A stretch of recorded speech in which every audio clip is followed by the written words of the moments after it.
한번 따라 하실까요? 덕양중앙교회 루디아 권사님. 권사라고 하는 제도는 우리 한국교회 외에는 없습니다.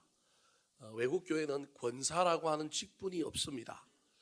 우리 한국 초대교회에 외국인 선교사님들이 와서 한국교회를 세우는데 남자들보다 여자들의 헌신과 열정이 워낙 뛰어난 거예요. 남자들이 좀 돌아와야 되는데 남자들은 제사 문제도 있고 유교적인 상황 속에서 남자들이 교회를 돕고 선교사님을 도와서 한국교회를 세우는데 그렇게 큰 기여를 사실은 못했습니다. 물론 조사라고 하시는 분들이 있었어요. 옛날 교회에 선교사님들이 순회하면서 설교하러 다닐 때 선교사님 그 교회를 비우면 그 교회를 맡아서 담당했던 분들, 소위 말하는 전도사님, 목사님들이 많이 배출되기 전에 뭐라고 불렀느냐 하면 조사라고 불렀어요. 할아버지 조자를 써서 할아버지급에 해당되는 교회를 지키는 스승님, 그래서 정식 목회자는 아닌데 선교사님을 도와서 선교사님들의 빈자리를 채우며 일했던 분들이 있어요. 나중에 이분들이 다 신학도 공부하고 목사님도 되고 또 어떤 분들은 그대로 계셨다가 장로님들이 되고 이런 일들을 하면서 한국교회를 세웁니다.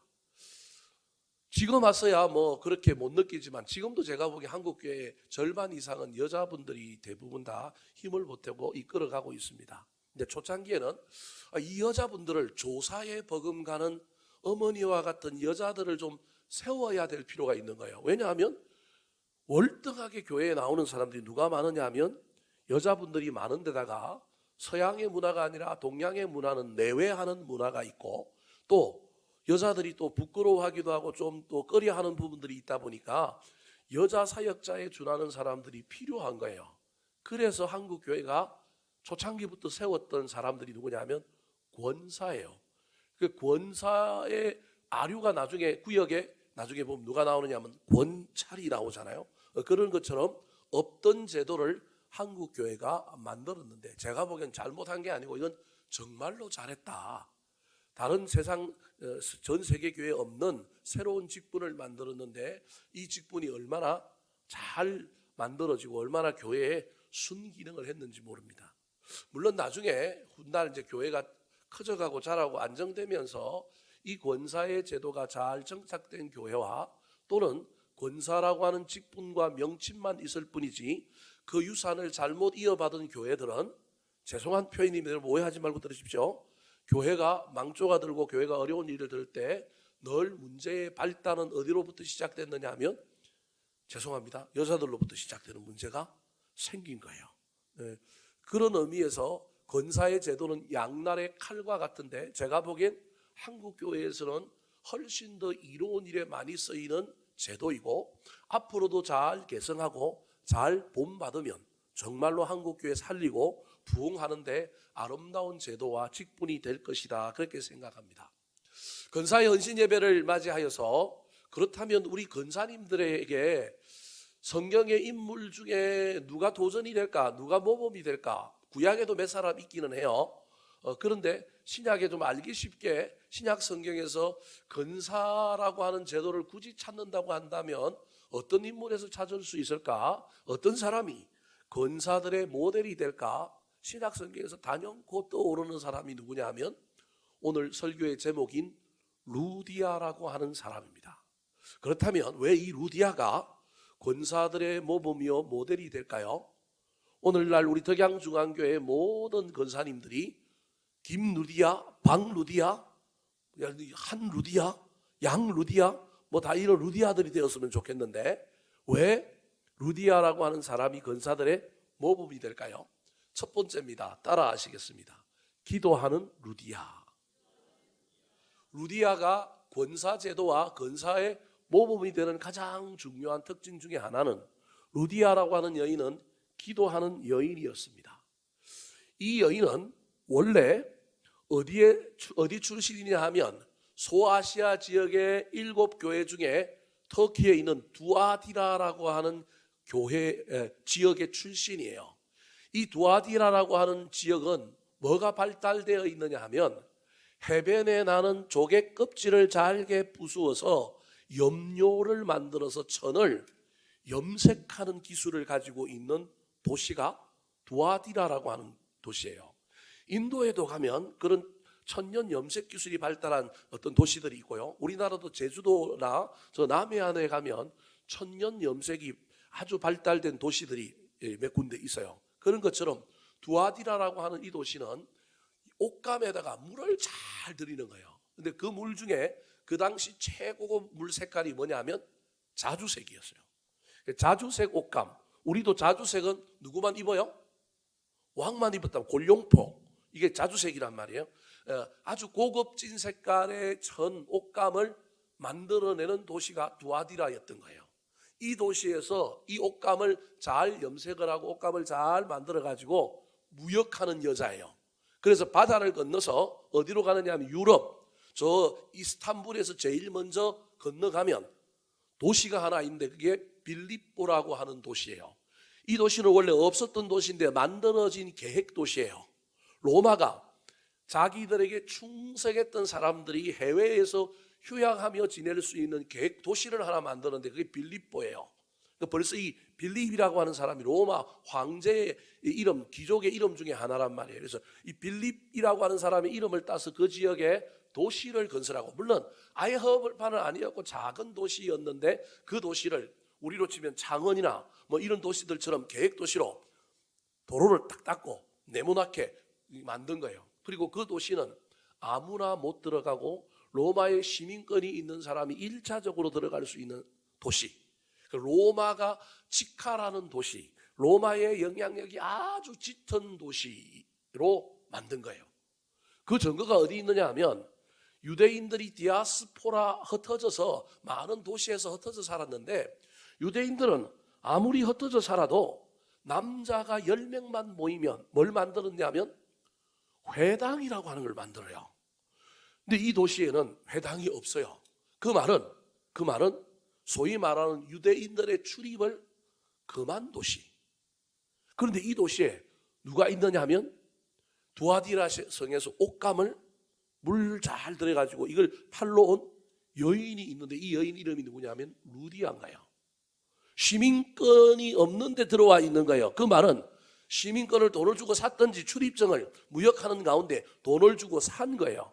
그러니까 거주하는 사람이 아니라 장사하는 사람들에게만, 로마인들을 제외하고 일부 사람들에게만 문이 열려 있는 도시. 근데 이 도시에 누가 왔느냐 하면 사도 바울이 온 거예요.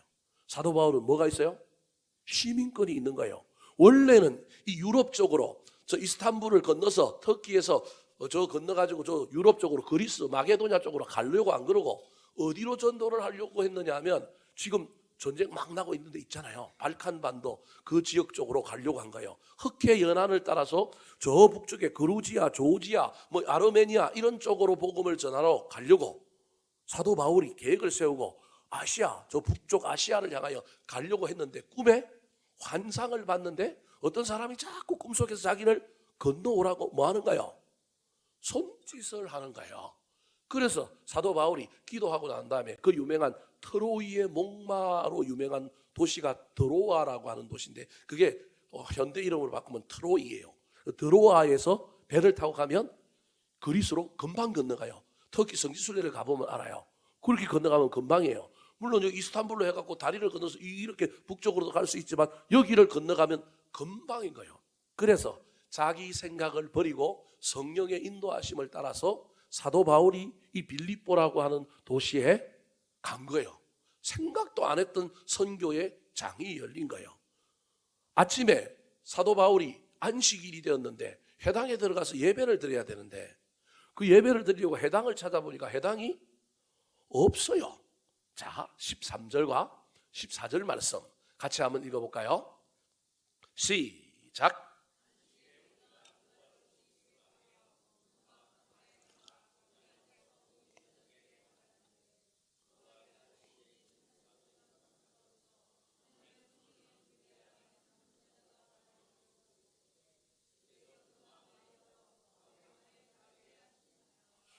회당이 없으니까 기도할 만한 곳이 있을까 찾아다니고 있는 사람이 누구냐 하면 바울인 거예요.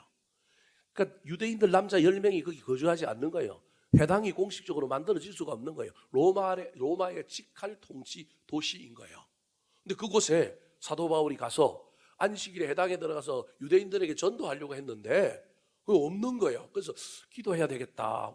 선교의 문을 열어달라고. 그럼 어디 가서 기도할까? 기도처를 찾는데 어디로 갔느냐 하면 문 밖 강가에 나간 거예요. 여러분, 왜 강가로 나갔을까요?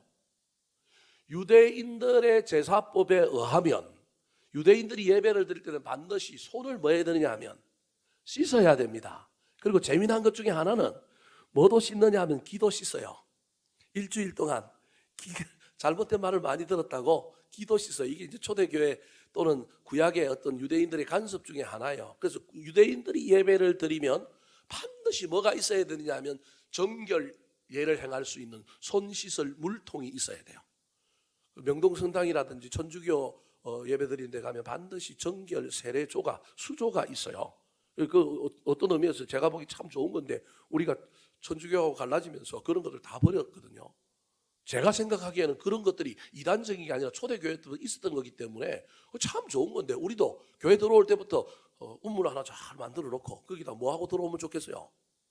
손 한번 씻고 오면 좋겠고 교육자들이 서갖고 탁 수건 나눠주면서 손만 씻는 게 아니라 마음도 씻어야 됩니다. 한마디 딱 해주면 들어올 때부터 얼마나 경건해질까요? 언제 한번 해볼까요? 이게 우리 초대교회에 있었던 이런 좋은 예배의 풍습들을 전부 천주교 카톨릭의 유산이다 그래서 다 버려버린 거예요. 사실은 버릴 필요가 없는데 여하튼 그 시절에 이 구약의 이스라엘 백성들이 예배를 드릴 때는 반드시 물이 있어야 되니까 그 물을 준비하기가 힘드니까 어디 가서 예배를 드린 거예요? 강가에서 기도하고 강가에서 개인 기도 예배를 드린 거예요. 바벨론의 포로로 잡혀갔던 사람들도 어디에서 울었다 이 말은 막 너무 슬프기도 울었지만 예배하면서 울었다는 말이거든요. 근데 울었다라고 하는데 전부 그 울은 장소를 어디라고 얘기하냐면 바벨론 강가에서 내가 울 때에 을레 강변에서 울 때 이런 얘기들을 써요. 그 말은 구약의 바벨론의 포로로 잡혀갔던 사람들도 하나님께 예배 드릴 때 예배 처소가 없었단 말이에요. 성전은 무너지고 포로로 잡혀갔으니 어디 성전이 있어요? 그러니까 그들이 예배 드릴 장소를 자기들 나름대로 공간은 아니지만 예배에 적합한 장소를 찾았는데 그 장소가 어딘 거예요? 강가인 거예요. 그래서 그 강가로 누가 나갔느냐면 사도 바울도 나갔는데 이미 그 강가에 모여 뭐 하는 사람들이 있어요? 앉아 있는 사람이 있는 거예요. 거기 앉아서 모인 여자들에게. 그러면 여기 강가에 앉아 있으면 앉아서 우리로 치면 퐁당퐁당 하고 있고 돌 던지고 있고 막 제비치기 막 물에 던지기 뭐 하는 돌 던지기 하는 거 있잖아요. 그거 하고 그 사람들이 앉아 있었을까요? 아니면 거기 앉아서 물멍 때리고 있었을까요? 강가에 앉아 있었다는 말은 그들 나름대로 거기 모인 여자들이 사실은 뭐 하고 있는 거예요? 유대식에 유대교식에 뭘 드리고 있느냐 하면 예배를 드리고 있는 거예요. 사도 바울이 보기엔 저거 유대인들이 모여서 예배 드리는구나라고 생각했는데 14절에 보니까 그들 무리의 대장 하나가 있는데 그 사람이 누구냐 하면 두아디라시에서 자색 옷감 장사하는데 하나님을 섬기는 누구요? 루디아. 이때 하나님을 섬긴다라고 하는 말은 초대교회 교인이었다 그런 게 아니라 유대교의 배경을 가지고 비록 유대교이지만 하나님을 신실하게 섬기는 소위 말하는 기독교로 개종할 수 있는 1순위의 신앙의 문이 활짝 열려있는 여인이 거기 있더라는 거예요. 옳거니 됐다 싶어서 사도 바울이 그때부터 하나님의 말씀, 즉 그 말씀의 핵심은 복음이죠. 예수 그리스도란 말이에요. 예수 그리스도가 왜 왔으며 우리가 구약에서 기다리는 메시아가 있는데 그 메시아가 어떤 사람이고 막 하는 거예요. 근데 이 한 여자가 말을 뭐 하고 있을 때? 듣고 있을 때 주께서 뭘 열어요? 마음을 열어주는 거예요. 그리고 뭐 하게 하는 거예요? 따르게 한 거예요. 기가 막힌 일이 일어난 거예요. 한 번에 마음 문이 열려서 예수님을 믿게 되는 놀라운 역사가 일어나는 거예요. 저 이야기 속에 나타난 루디아라고 하는 여인의 특징은 강가에 앉아서 뭐 하는 여인이라고요? 기도하는 여인이었다. 루디아가 권사의 시초요 또는 권사의 모델이라고 한다면 저와 여러분이 루디아에게서 배워야 할 중요한 신앙의 태도는 기도하는 것. 특별히 우리 권사님들이 교회를 위하여 교인들을 위하여 열심히 기도하는 사명을 가졌다고 하는 사실을 기억하여 기도할 수 있었으면 좋겠습니다. 교회는 기도의 공력으로 커가고 세워집니다. 교회 안에 기도가 얼마나 차 있느냐, 기도가 얼마나 활활 타오르냐, 그게 교회의 불꽃입니다. 그래서 우리 교회가 요만큼 된 건 목사인 제가 뭘 어떻게 잘해서 그런 게 아니라 기도하는 사람들, 기도의 공력을 가진 사람들이 우리 교회 안에 있기 때문에 그렇습니다. 더 활활 타오르려면, 더 잘 되려고 하면 더 기도에 열심인 사람들이 늘어나서 기도의 분량이 채워지면, 기도의 분량이 늘어나면 하나님께서 우리 교회에도 더 큰 은혜를 주실 것입니다. 여러분 가정에, 여러분의 삶에 문제가 있습니까? 기도의 분량을 한번 채워보시고, 세상도 의지하고 나름대로 준비하고 해결하려고도 애를 쓰지만 기도의 줄을 붙들고 씨름하는 저와 여러분 되기를 예수님의 이름으로 축원합니다.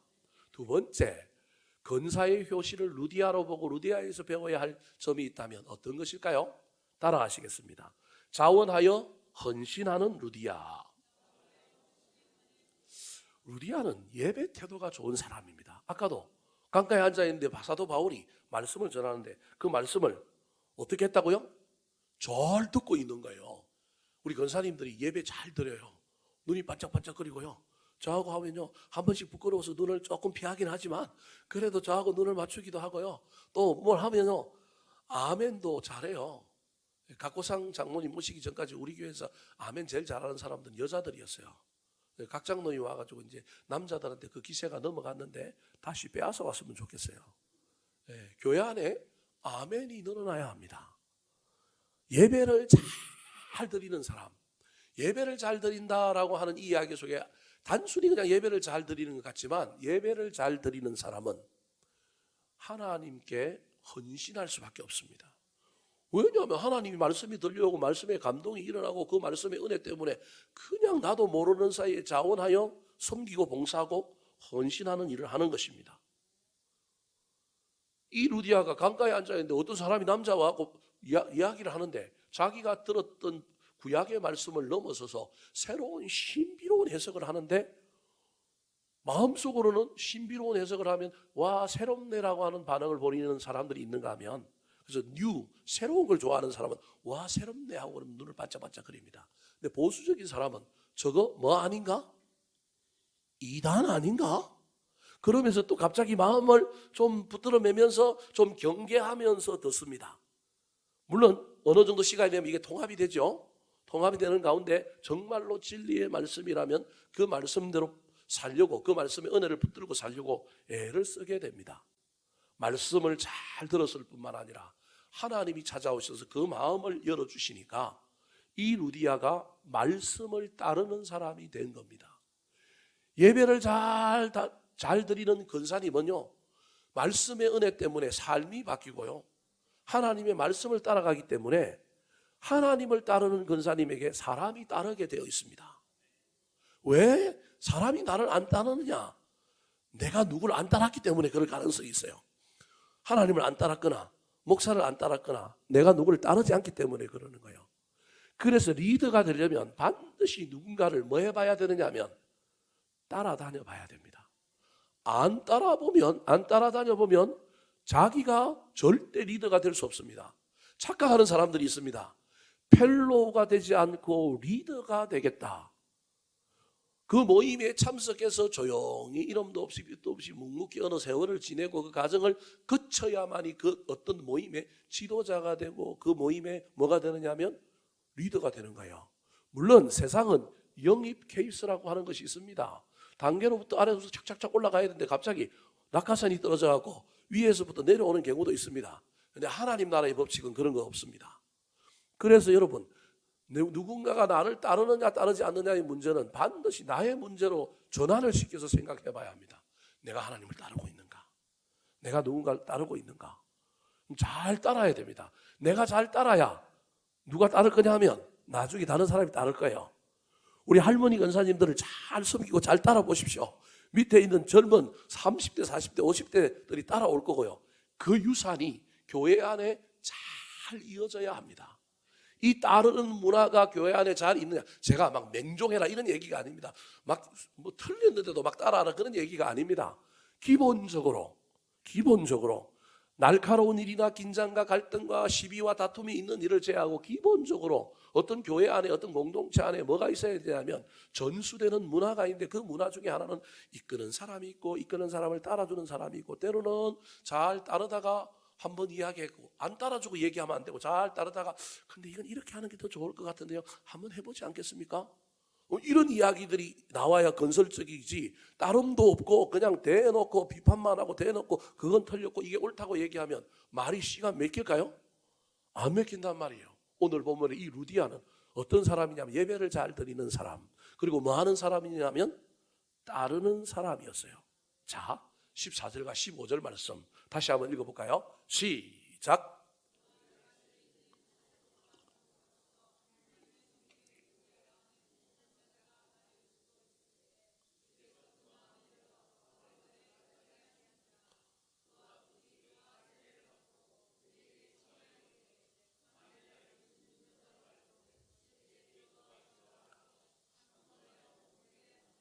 자, 말을 듣고 마음을 열어 따르게 한 것까지는 이해가 돼요. 은혜를 받았으니까.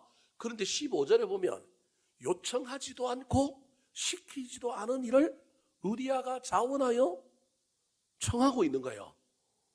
갑자기 그와 그 집이 다 뭘 받아요? 세례를 받아요. 제가 여러분에게 지난주에도 말씀드리고 수요일도 말씀드렸지만 세례라고 하는 그 기능은 초대교회에 아주 중요한 건데 이건 한참 뒤의 이야기예요. 사도 바울 저 시대에 특별히 유대교의 심취해 있던 여자인 저 루디아가 세례를 받는다? 그건 쉽지 않은 일이에요. 물론 세례 요한 시대 또 예수님 시대에도 세례를 줬습니다. 그래서 세례라고 하는 것이 구원의 징표이긴 이전에 내가 은혜를 받아서 마음을 바꾸었다라고 하는 놀라운 어떤 방향 전환의 의미, 새로운 영성을 소유했다라고 하는 의미로 유대교에서 뭘 줬냐면 세례를 준 거예요. 그걸 대표적으로 한 사람이 누구냐면 세례 요한인 거예요. 예수님 오기 전에. 세례 요한이 세례를 그래서 세례자 요한이라고 얘기한단 말이에요. 그 말은 그 당시 사두개인이나 바리새인이나 이런 사람들은 뭘 안 준 거예요? 세례를 안 준 거예요. 할례만 받으면 되는 거예요. 근데 할례에 더하여 세례가 세례 요한 때부터 나오기 시작하면서 초대교회 안에는 이제 세례가 아주 중요한 어떤 신앙적인 행위로 등장하는 거예요. 근데 이 여인은 아직 그걸 잘 몰라요. 그런데 그와 그 집이 다 뭘 받으려고 한 거예요? 세례를 받으려고 한 거예요. 이유가 있을 거예요. 저 안에 중간에 숨겨진 이유는 사도 바울의 복음 속에 세례에 대한 강력한 메시지가 담겨져 있었을 거예요.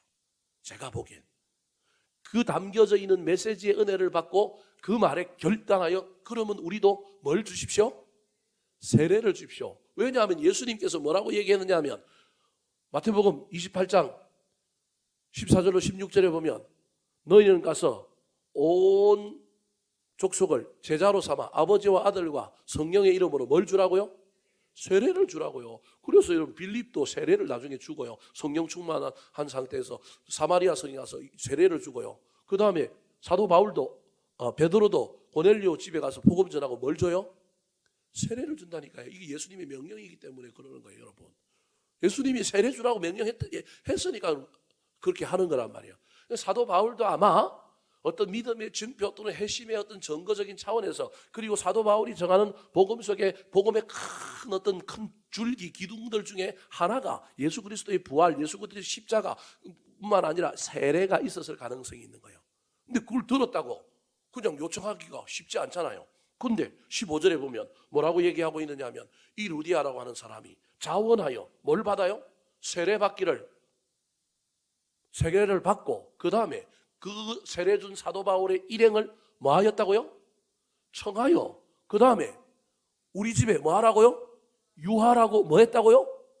강권하는 거예요. 이게 쉬운 일은 아닐 거예요. 물론 이 여인이 무역하는 사람이니 집에 공간이 어느 정도는 넓었을 거예요. 그리고 제가 보인 저 강가에 앉아서 루디아라고 하는 여인이 다른 여인들과 함께 앉아 있었다라고 하는 얘기는 그 여인들은 아마 자기가 일하는 소위 말하는 회사의 직원이었을 가능성이 많아요. 그 부자였다라고 하는 의미가 은연중에 저 안에 들어있는 거예요. 근데 물질만 부자인 게 아니라 뭐가 부자냐면 마음이 부자인 거예요. 물질이 부자라고 다 부자가 아니에요. 아무리 부자라고 해도 오라고 안 그런다니까요. 근데 저 루디아가요 뭐라고 얘기했냐면 받고 그 다음에 청하여 우리 집에 유하라고 뭐 하고 있는 거예요? 강권하는 거예요. 여러분 할 수만 있다면 직분을 넘어서서 저와 여러분이 자원하여 무엇을 하는 사람들이 되었으면 좋겠습니다. 억지로 누군가가 뭘 하야 하는 것이 아니라 오늘 본문에 나오는 것처럼 루디아가 사도 바울이 아무렇게 뭘 요청한 것도 아닌데 세례받는다고 자기가 자원하고 그리고 자원하여 남이 우리 집에 오는 것 얼마나 피곤해요. 그럼에도 불구하고 나그네를 대접하는 심정으로 그들을 자기 집에 오라고 강권한 거예요. 제가 보니까 강권했다고 하는 말은 사도 바울이 간다는 거예요, 안 간다는 거예요? 안 간다고 했을 가능성이 많은 거예요. 예를 들면 이런 거예요. 목회자로서 여인이 있는 집에 간다는 건 뭘 받을 수 있어요? 오해를 받을 수 있잖아요. 그러니까 사도 바울이 제가 보기엔 너 남편 있냐? 남편 있는데 저 두아디아 시에 있다. 너 그럼 누구랑 있냐? 난 직원들하고 같이 있는데 우리 집에 방이 많다. 그럼 남자는 있냐? 뭐 남자 있을 수도 있지만 예를 들 것 같으면 우리 여자들이 많다. 그러니까 사도 바울이 뭐라고 얘기한 거예요? 안 간다 그러는 거예요. 근데 안 간다 그랬으면 그냥 내비두면 되는데 앞만 봐도 저 사람이 유할 데가 없고 이 시에 아는 사람도 없는데 저 사람 저대로 냅두면 아무것도 못할 것 같으니까 내가 도와줘야 되겠다라고 하는 귀한 마음 때문에 강권하여 뭐라고요? 유하라고 이야기하는 거예요. 다시 한번 15절을 보여주실까요? 그 15절에 보면요, 유하라고 강권했는데요, 협박을 해요. 뭐라고 협박해요? 만일 나를 주 믿는 자로 알거든 내 집에 들어와 뭐 하라고요? 유하라. 그러니까 네가 세례를 주고 내가 내가 믿는 사람이라고 너희들한테 이제 이렇게 신앙이 증명되고 그랬는데 우리 집에 안 오면, 우리 집에 와서 유하지 않으면 네가 세례 준 건 무효고 나는 예수 안 믿는 그 믿지 않는 신실하지 못한 사람이라고 네가 말하는 거랑 똑같다라는 거예요. 그러니까 여자들끼리만 산다고 여자라고 그렇게 생각하지 말고 믿음의 동료라고 생각하고 들어와서 유하라 강권하는 거예요. 그래서 집도 절도 없던 사도 바울이 빌립보 교회에서 선교회 전초 기지가 만들어진 거예요. 얼마나 멋집니까? 사랑하는 성도 여러분, 모든 일을 다 이렇게 희생하고 헌신하고 좋게 대해줄 수는 없지만 저와 여러분의 인생 가운데 때로는 할 수만 있다면 일을 하는 태도는 자원했으면 좋겠습니다. 할 수만 있다면 상대방이 거절하고 또는 정말로 일이 필요한 일이라고 한다면 저와 여러분이 희생하고 헌신하는 마음으로 잘 섬길 줄 알았으면 좋겠습니다. 우리 덕양중앙교회 권사님들이 무슨 일을 함에 있어서도 자원함으로 했으면 좋겠고 그 일함에 있어서 정말로 필요한 일이라고 생각이 들고 주님이 원하시는 일이라고 생각이 들 때는 여러분 너무 인색하지 마시고 아끼지 마시고 헌신함으로 말미암아 훗날 그 복을 우리 주님께서 갚아주시고 채워주시는 것을 경험하게 되기를 예수님의 이름으로 축원합니다. 마지막으로 루디아가 근사의 시초라고 한다면 우리 권사님들이 루디아에게서 배워야 할 것이 무엇일까요? 첫 번째는 기도를 배워야 합니다. 두 번째는 자원하여 일하는 걸 배우되 어차피 하는 일이라면 할 수만 있다면 헌신하여 섬겨야 합니다. 이왕하는 거 자원하고 이왕하는 거 여러분 더 헌신하면 좋잖아요. 세 번째입니다. 따라하시겠습니다. 어머니와 같이 살리는 루디아.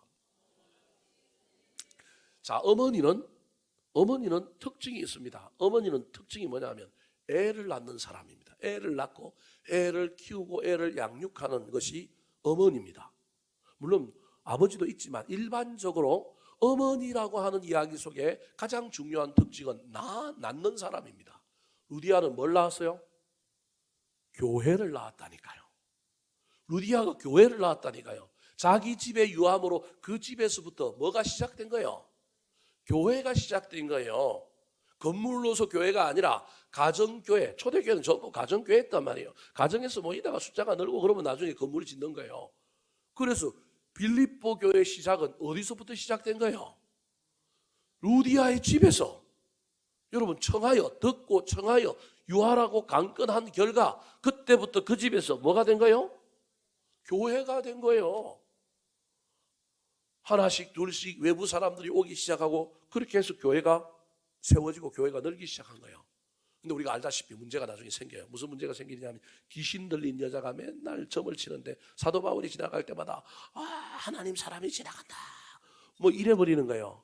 그러니까 자기의 존재가 드러나고 또 이렇게 됨으로 말미암아 반대에 부딪힐까 봐, 그리고 저 여인이 저 영적으로 자기를 알아보는 건 감사한데 너무 안타까워가지고 그 점치는 여자를 어떻게 한 거예요? 고쳐줘 버린 거예요. 근데 고쳐주는 바람에 무슨 문제가 생기느냐 하면 점치는 여인 뒤에 포주가 있는 거예요. 포주. 그 점치는 여자를 통하여 이익을 갉아먹는 사람이 있는 거예요. 그 사람들의 벌이가 어떻게 된 거예요? 귀신이 나감으로 그 여자가 고침을 받으니까 더 이상 점을 쳐요, 못 쳐요? 못 치는 바람에 이 사람들이 이익 때문에 사도 바울을 고발한 거예요. 제가 보기엔 로마시의 대역 장군들 중에 은퇴를 하면서 예를 들 것 같으면 도시의 이권에 개입하여 자기들의 이익을 추구하던 어떤 사람들이 생판 모르는 이상한 놈 하나가 와가지고 막 하는데 자신들의 권력을 이용하여 로마 정부의 그 빌립보를 다스리는 관원들에게 누구를 이야기한 거예요? 사도 바울을 고소한 거예요. 힘이 있으니까 사도 바울이 그거 했다고 사람 고쳐줬는데 중범죄자로 몰리잖아요. 로마에 가보면 지상도 있고요, 지하도 있는데 지하 깊은 내옥에 갇혀요. 이게 정치범 이상의 중범죄자예요. 그냥 갇힌 게 아니라 어떻게 갇혀요? 착고라고 하는, 우리로 치면 쇠고랑 돌덩이 하나를 차고 있는 거예요. 범죄가, 사도 바울이 범죄를 했다 할지라도 그 범죄가 그 정도 감옥에 그 정도 대접을 받을 일이 아닌 거예요. 그러니까 고소한 사람이 힘이 있는 거예요. 유전무죄인 것처럼 사도 바울이 거기에 올감에 들어가가지고 자기가 행한 일보다 사람을 고쳐줬는데, 그리고 고쳐줬더라도 그렇다 치더라도 이게 그냥 벌금 정도 낼 문제지, 이게 완전히 중범죄자로 취급해갖고 옥에다가 완전히 가두어둔 거예요. 그것도 40에 하나 감한매, 최고의 법이 39대 때리는 태장인데 그걸 때린 거예요. 그러니까 맞다가 뭐 한 거예요? 실신한 거예요. 실신하니까 지하 감옥에 던져놨는데 그 중범죄이기 때문에 도망 못 가게 누가 지키느냐 하면 간수가 1대1로 지키는 거예요. 그런데 밤이 되니까 한밤중에 공기가 차니까 두드려 맞는 데가 어떻게 한 거예요? 욱신해갖고 실신해 있다가 욱신거리는 바람에 뭐 한 거예요? 깬 거예요. 그게 사도행전 16장에 나오는 빌립보 감옥의 사도 바울의 이야기예요. 근데 우리 같으면 성질 날 거 아니에요. 내가 복음 전하다가 좋은 일 했는데 하나님을 향하는 원망, 자기를 고소한 사람들에 대한 원망, 막 이것 때문에 이를 뿌듯뿌듯 갈 거 아니에요. 근데 사도 바울이 사도행전을 보면 일어나서 한밤중에 기도하고 여호와를 뭐하매? 찬양하매. 그랬더니 뭐가 열렸어요? 옥문이 열렸어요. 간수가 나중에 회개해요. 그래서 내가 보기엔 간수가 힘을 쓰더니 주변에 있는 사람이 힘을 써가지고 타협한 게 뭐냐 하면 이 도시를 뭐 하는 거라고요? 떠나는 것. 중범죄자로 몰렸는데 그 놀라운 일이 일어나는 바람에 타협이 일어나서 너 이 도시 떠나면 살려줄게. 당장 이 도시를 떠나라. 그렇게 된 겁니다. 그게 오늘 본문 뒤에 나오는 40절에 대한 이야기입니다. 자, 40절 같이 한번 읽어볼까요? 시작.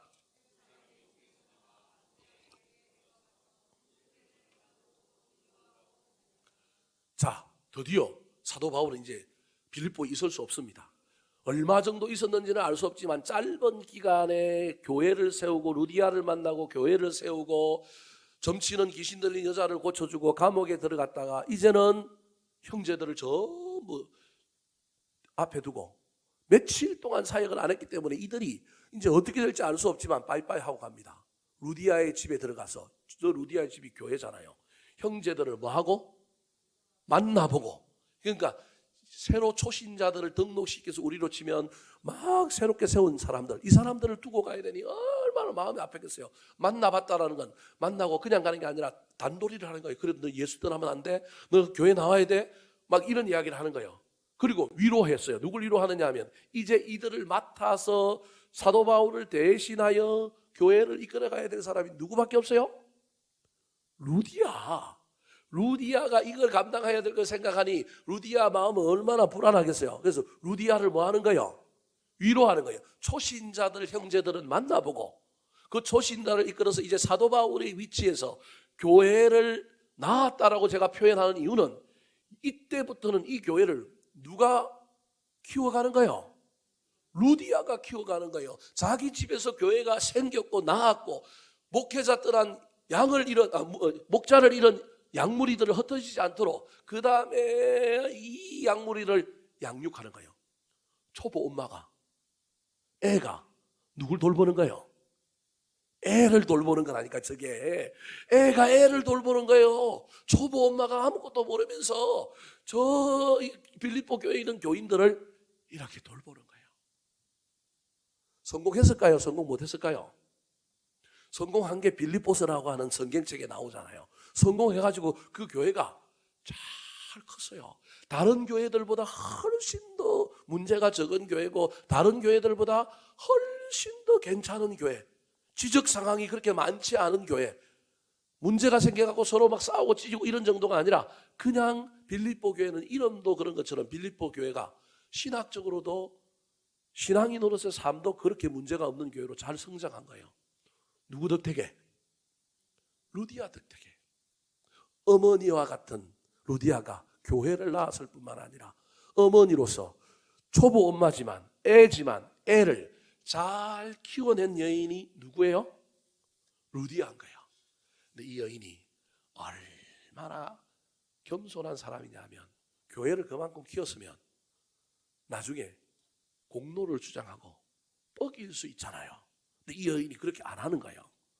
어떤 의미에서는 장사를 하니까 두 도시를 왔다 갔다 해야 되니까 교회가 반석 위에 서고 나중에 목회자가 오고 새로운 지도자가 생길 때 이 루디아는 이름도 없이 빛도 없이 살짝 뭐 하느냐 하면 뒤로 빠진 사람입니다.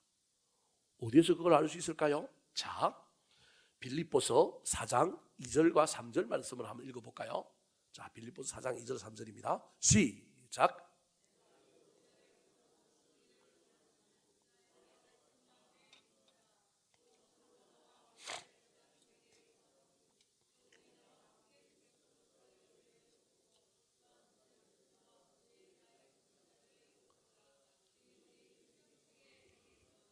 여러분 짧은 두 절이지만 저 두 절에 루디아뿐만 아니라 빌립보 교회가 어떤 상황에 놓여 있는지를 잘 설명합니다.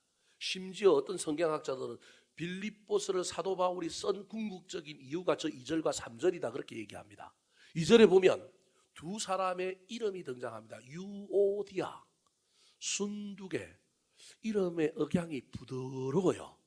그죠? 좋은 사람인 것처럼 여겨져요. 이름에 풍기는 뉘앙스가 유오디아, 순두개잖아요.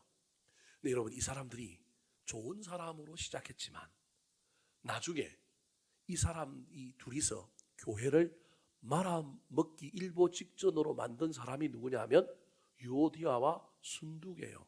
오늘날 치면 유오디아 근사와 순두개 근사가 서로 선한 경쟁을 하다가 나중에는 야마가 돌아갔고 너 아니면 너 말고 나 혼자 독식해야 된다 그러면서 빌립보 교회를 막 분란 가운데 가져가게 만들려고 둘이 싸우는 거예요. 그래서 여러분 빌립보서 2장에 너희는 이 마음을 품어라 오직 그리스도 예수의 마음이니, 이런 말은 교회 전체 사람들을 위하여 하는 말이긴 하지만 궁극적인 목표는 저 유오디아와 순두개에 하는 거예요. 그리고 그를 따르는 사람들에게 이야기하고 있는 거예요. 유오디아와 순두개가 그럼 누굴까요?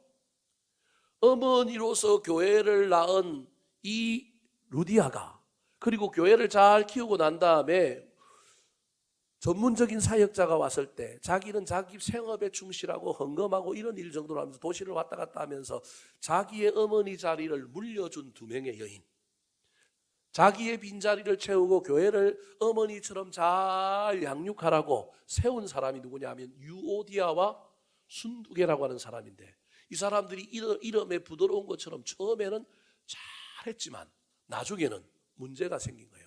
그래서 주 안에서 무슨 마음을 품으라고요? 같은 마음을 품으라는 거예요.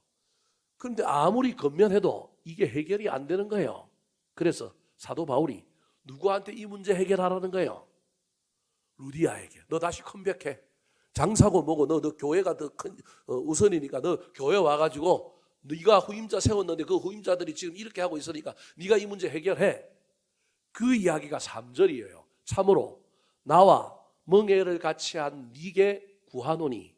여러분 저기서 나와 멍에를 같이 했다라고 한 이 말이 이 루디아가 얼마나 어머니로서 교회를 낳고 교회를 얼마나 열심히 키웠는지를 설명하는 거예요. 사도 바울이 이 루디아를 자기의 동역자의 반열로 대우하며 얘기하는 표현이 참으로 나와 멍에를 같이 한 너, 네가 나하고 멍에를 같이 메고 쌍꺼리 소처럼 빌립보 교회를 잘 끌었기 때문에 교회가 이만큼 되었고 교회가 잘 하다가 지금 문제가 생겼는데 네게 구하노니 또 한 번 너 멍에를 좀 맸으면 좋겠다, 그 말이에요.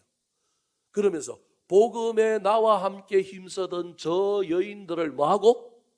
돕고, 그 말은 유오디아와 순두계도 초창기에는 사도 바울과 함께 복음에 뭘 썼다고요? 힘을 쓰던 여인이라는 거예요. 여러분, 세상에 처음부터 나쁜 사람은 없습니다. 처음에는 다 괜찮은 사람입니다.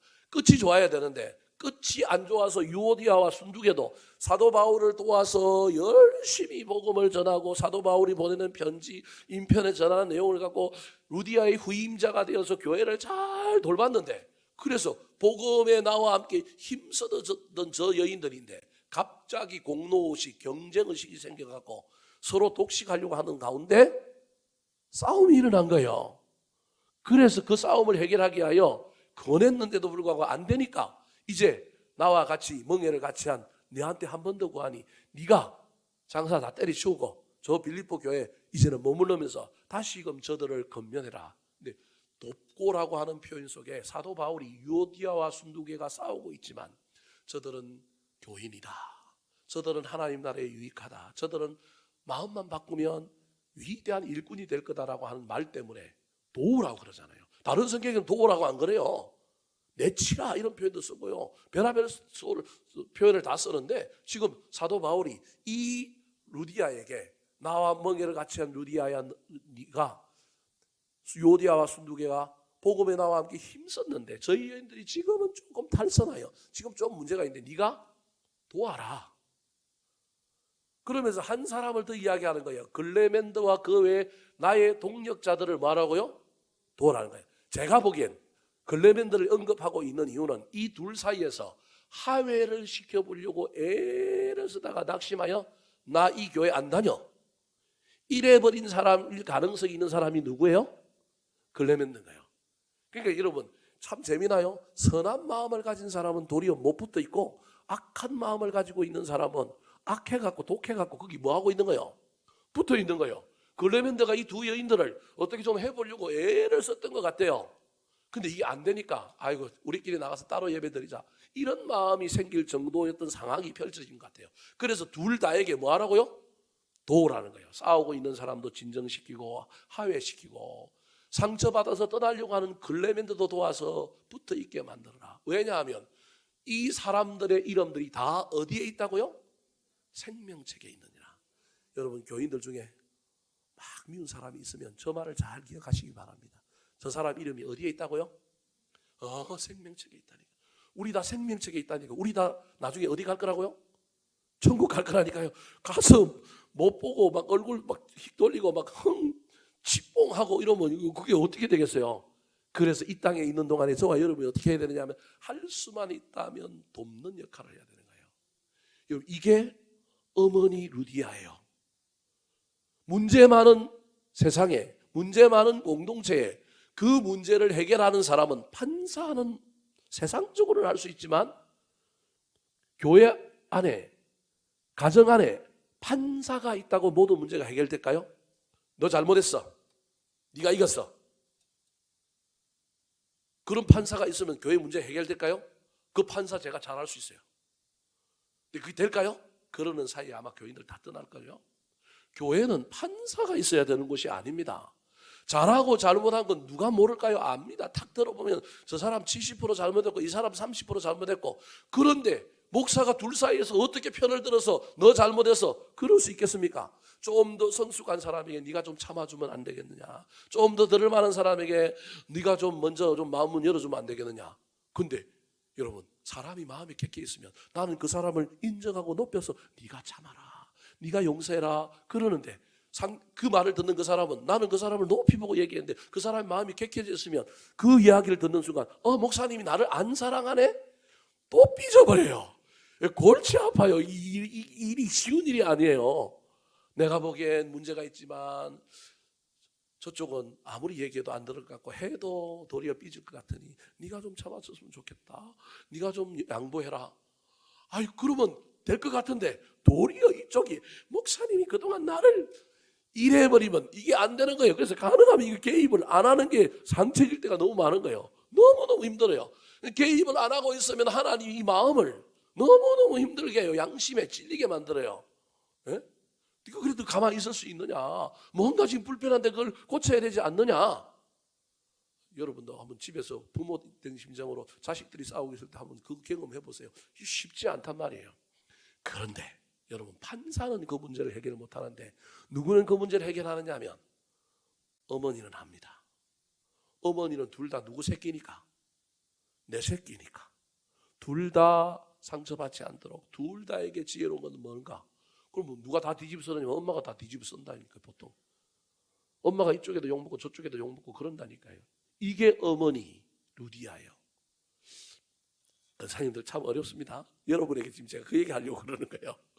여러분이 루디아처럼 어머니가 돼야 돼. 낳기도 하고 키우기도 하고 쌈박질나고 문제 생긴 그곳에 여러분이 어머니처럼 가서 그 문제를 해결해 줘야 되는데 판사로서는 해결 못합니다. 누가 옳고 누가 그렇고 그게 안 됩니다. 눈물로 어머니처럼 인내하고 기다리고 마음을 어루만지고 내가 똥물이 튀기고 내가 양쪽에 다 욕먹고 이게 어머니입니다. 우리 교회 루디아 근사들이 많아져서 지금 현재 우리 교회는 제가 보기 뭐 그런 일들이 별로 없습니다. 우리 교회 얼마나 평안하고 얼마나 감사한지 모르겠어요. 그런데 어떤 교회든지 어떤 잔치든지 누가 있어야 되느냐 하면 이모도 있어야 되고 고모도 있어야 되고 삼촌도 있어야 되고 아저씨도 있어야 되지만 여러분 그래도 그 모든 것 위에 누가 있어야 되면 부모가 있어야 합니다. 어머니가 있어야 합니다.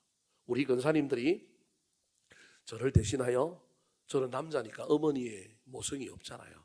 여러분들이 어머니가 되어서 교회에서 외로운 사람들, 힘든 사람들, 어려운 사람들 잘 어루만져 주어서 여러분도 하나님께 칭찬받고 많은 사람들이 세워지고 또 교회는 더욱더 풍성하게 되기를 우리 구주 예수 그리스도의 이름으로 축원합니다. 한번 따라 하실까요? 덕양중앙교회 루디아 권사님, 기도하는 권사님,